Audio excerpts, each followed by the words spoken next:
Hey, I'm the Cat Toy Lady, and today I'm going to share with you something that I like to share with other people when I go out and do things in the community.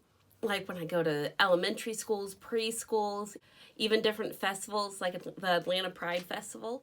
This toy is so simple that anyone from maybe someone that's had a little bit too much to drink all the way down to a preschooler can learn to do this. It's a nice simple toy that you can start making your own cat toys with, and it's all things that you can get at the dollar store. I have mesh tubing and CeeLo wrap, which is the wrap that you can use for gift baskets that shrinks down with heat. I'm going to use two different colors and we'll get started. So we're going to start with the mesh tubing. We're just going to cut a 14-inch strip. Try not to stretch it too much as you're getting your measurement. Just kind of set it down without too much tugging. 14 inches. All right, for your CeeLo wrap, I chose a color that's going to show through the silver that I'm working with. I think the blue is going to look really nice. You just cut about 3 to 4 inches width. It doesn't have to be perfect, just eyeball it and make a strip all the way down.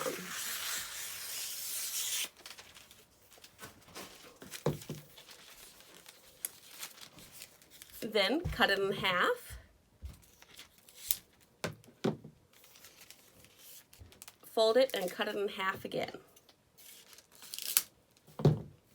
I do lots of these, so I don't worry about how pretty it is. It goes on the inside of the toy, and no one really cares what the inside of the toy all wadded up is going to look like anyways.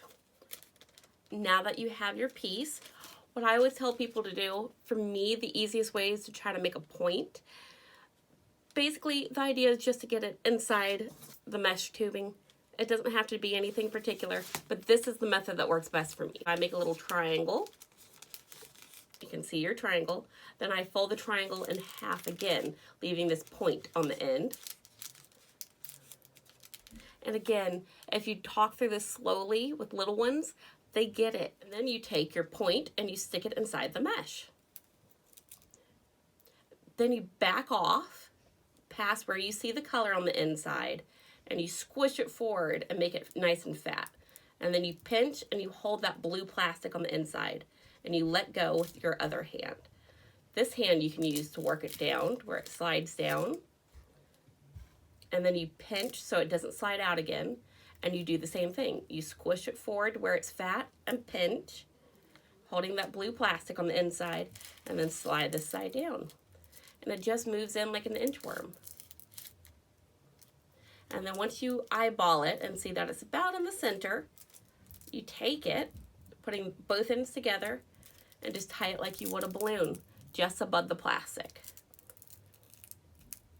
So you can see it's right where the blue plastic ends. You hear the crinkles?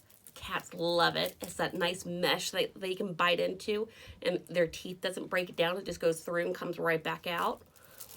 And then to give it just a little bit of an appeal to kitty cats, I just start on one end and start fraying it just a little. And there you have it. It's a really simple toy, but cats love it. My cat flicks it up in the air and plays with it. She loves the crinkle that it makes. And what's neat about this is when you're doing it in different settings, it can be used as a bracelet too. So people can slide it on at festivals and wear it around until they get home. You can even attach a little tag to it for your rescue group to remind people of who they made this with. But there you go. Super simple. Preschoolers all the way up through adults can make this. It's nice and easy, but very inexpensive. I think it's around 3.5 cents a piece to make. So if you're looking for a fun toy that anyone for your rescue group or other charity can make without breaking the bank, it's going to be great. And what's neat about this toy, you can even attach it to your wand. It just clips right on. And if you're wondering how to make a wand, check out my video. And don't forget to hit that subscribe button too if you haven't yet. Now go make your cat some toys.